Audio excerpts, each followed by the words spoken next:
13 News Now is your back-to-school station. Some big decisions for school leaders this year as students get ready to head back. How will school divisions spend the latest round of federal COVID-19 relief money?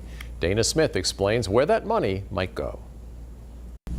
As a parent, you may have already filled out a survey from your school division asking you how it should spend some extra cash. Pandemic relief funding means schools are starting this year with heavier pockets. This funding provides the opportunity to fully recover from a situation where we put the brakes on public education for a while. As COVID cases climbed last year, school divisions were forced to pivot to virtual learning, and it wasn't an easy ride.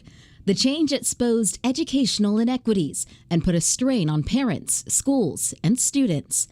After a tough year of online education and new safety rules, schools are getting billions in COVID-19 relief money to help everyone get back on their feet. There is some flexibility, but it is COVID relief, and we obviously want to target at least 20 to 25% of that funding for student achievement and student and learning loss. Superintendent of Newport News Public Schools, Dr. George Parker, said his district is set to receive $82 million from the American Rescue Plan. The plan stipulates 20% of the funding should be spent on learning loss, but schools still have a lot of leeway on how they can spend the money.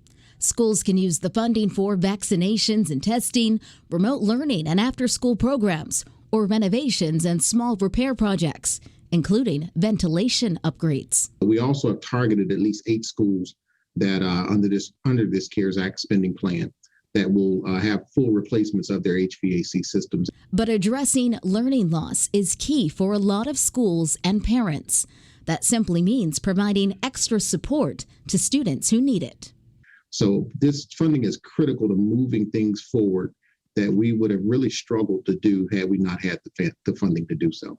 It's up to school divisions to decide how to spend the money, and public schools across the country have a history of underfunding, so this new money represents a fresh start. Dana Smith, 13 News Now. For more information on how much money other school divisions in Hampton Roads receive, look for this story on 13newsnow.com.